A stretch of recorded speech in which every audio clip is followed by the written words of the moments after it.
Welcome back, focus learners, to another colorful explainer. Today, we are conquering the ultimate productivity villain, our very own brains.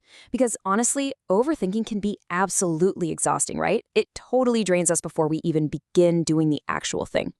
But hey, do not worry because we're bringing you a vibrant, action-packed toolkit to get you completely out of your head and into the real world. Okay, let's dive into this. Let me ask you a quick question. Do you ever just stand in front of your open fridge for like 20 minutes, completely paralyzed, overthinking what to eat for dinner? You're just thinking, why is this so hard? It is literally just a sandwich. Well, this actually perfectly captures a concept highlighted by psychology today. See, overthinking often stems from perfectionism and this really intense fear of making a mistake. The more pressure we put on ourselves to make the absolute ideal choice, the more we get trapped in this exhausting, draining mental loop. We spend all of our precious energy analyzing, and we leave absolutely nothing in the tank for actual doing. And that leads us straight to the mental map of exactly where we get stuck. Just notice the contrast here. On one side, we have the comfort zone. It's an anxiety-neutral state. Super cozy, super familiar, but ultimately, it's completely stagnant. Then, right outside of that bubble is the fear zone. Now, this is where all our overthinking lives, and yeah, it can feel really scary. But according to research from Succeed on Purpose, fear is literally the only wall holding us back from growing.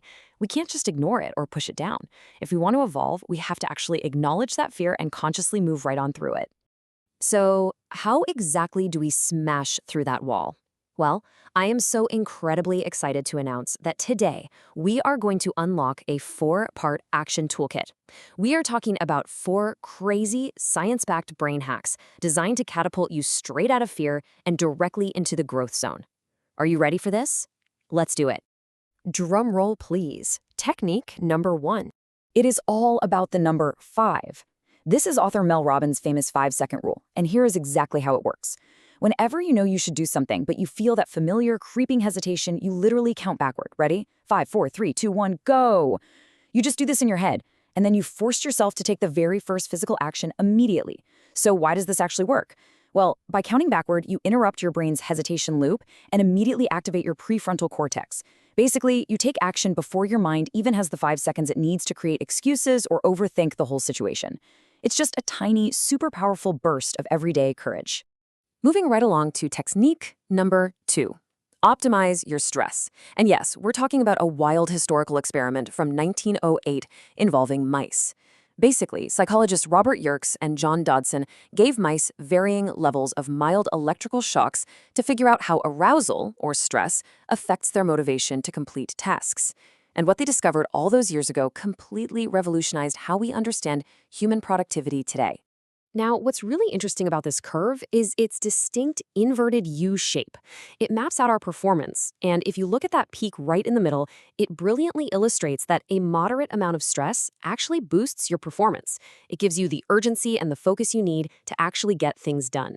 But if you push that stress all the way to maximum intensity on the far right side of the curve, your performance is going to crash hard into high anxiety burnout and impaired function. Which brings us to defining the optimal stress zone. This is the exact level of arousal where stress is high enough to boost your performance, but not so high that it causes a decline. Finding your personal sweet spot is the absolute secret to escaping that awful feeling of being stuck in a rut.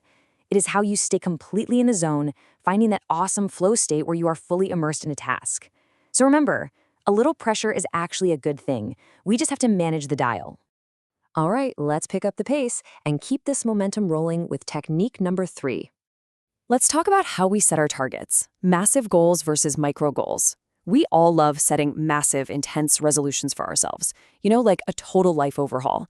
But honestly, those big goals often just leave us feeling totally overwhelmed, exhausted, and stuck right back in the fear zone. So enter micro goals. They are consistent, they are highly achievable, and honestly, they're kind of cute.